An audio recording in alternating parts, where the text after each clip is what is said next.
اعوذ باللہ من الشیطان الرجیم بسم اللہ الرحمن الرحیم۔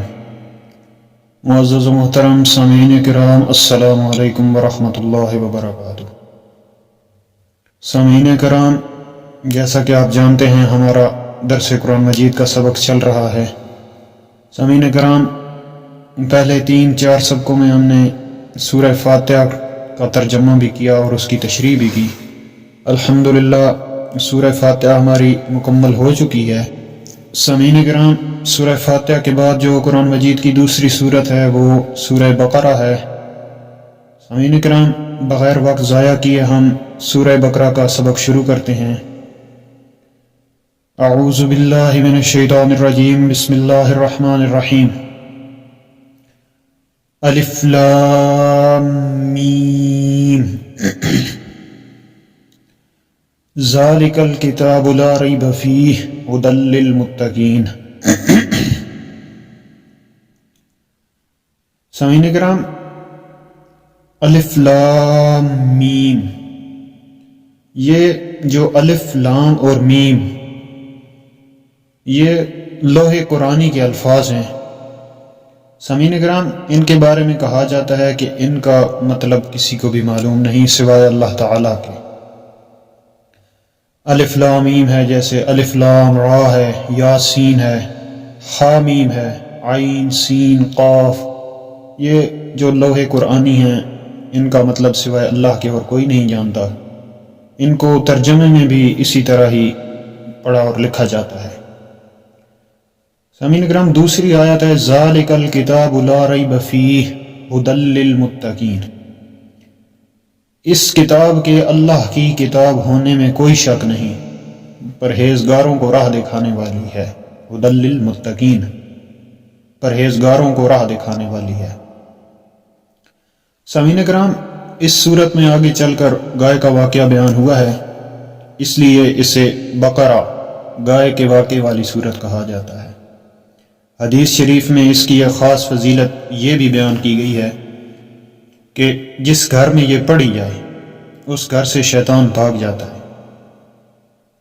حدیث شریف کا مفہوم ہے اسی بارے میں، لا تجعلوا بیوتکم قبورا فإن البیت الذی تقرأ فیہ سورۃ البقرۃ لا يدخلہ الشیطان۔ نزول کے اعتبار سے یہ مدنی دور کی ابتدائی صورتوں میں سے ہے، البتہ اس کی بعض آیات حجۃ الوداع کے موقع پر نازل ہوئی۔ بعض علماء کے نزدیک اس میں 1000 خبر، 1000 احکام اور 1000 منہیات ہیں۔ سامعین کرام، جیسا کہ اس سورت کے شروع میں حروف مقطعات یا لوح قرآنی کے الفاظ یعنی الف لام میم، انہیں حروف مقطعات کہا جاتا ہے، یعنی علیحدہ علیحدہ پڑھے جانے والے حروف۔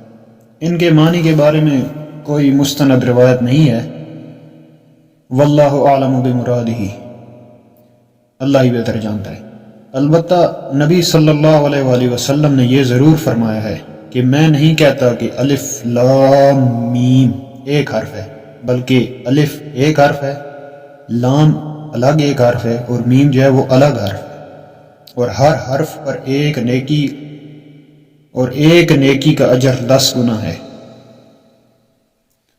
سامعین کرام، اس کے منزل من اللہ ہونے میں کوئی شک و شبہ نہیں ہے، جیسا کہ دوسرے مقام پر ہے تنزیل الکتاب لا ریب فیہ من رب العالمین۔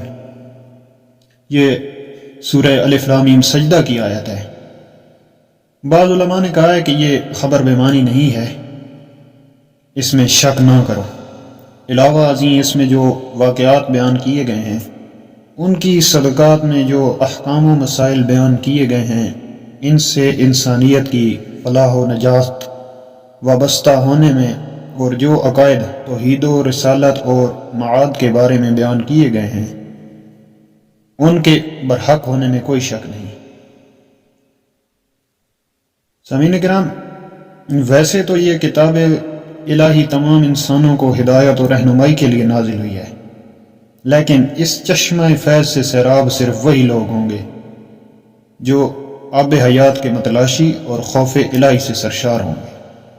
جن کے دل میں مرنے کے بعد اللہ کی بارگاہ میں کھڑے ہو کر جواب دہی کا احساس اور اس کی فکر ہی نہیں، اس کے اندر ہدایت کی طلب یا گمراہی سے بچنے کا جذبہ ہی نہیں ہوگا، تو اس سے ہدایت کہاں اور کیوں کر حاصل ہو سکتی ہے؟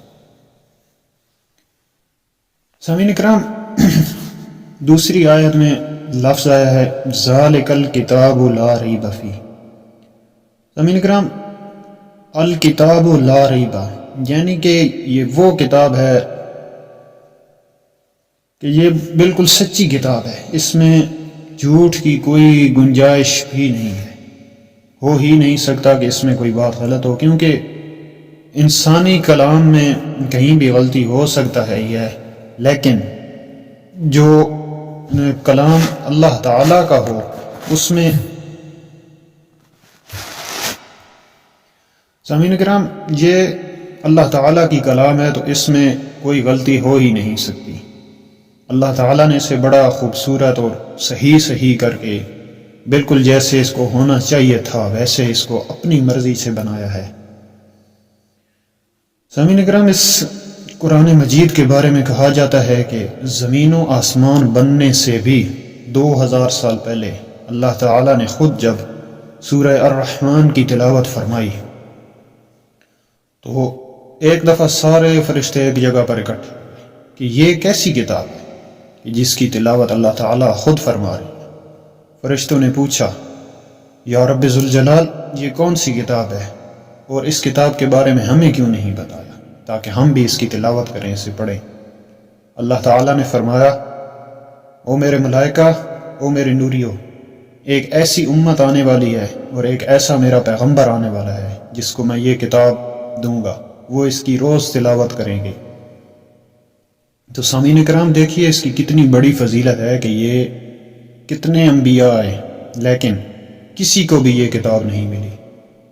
یہ شرف نصیب ہوا اللہ کے پاک پیغمبر محمد الرسول اللہ کو اور امت محمد الرسول اللہ کہ یہ قرآن ان کے لیے نازل ہوا ہے۔ سامعین کرام، آج کے لیے اتنا ہی کافی ہے، انشاءاللہ اس سے آگے کل شروع کریں گے، اور مزید اس میں بہت سے ایسے واقعات ہیں جن سے ہمیں سبق حاصل ہو سکتا ہے۔ سامعین کرام، اگر ویڈیو اچھی لگے تو ویڈیو کو شیئر ضرور کریں اور ہماری اگلی آنے والی ویڈیو بھی ضرور دیکھیں، انشاءاللہ اس سے آپ فیضیاب ہوں گے۔ تب کل تک کے لیے اللہ حافظ، کل ملتے ہیں اگلے سبق کے ساتھ۔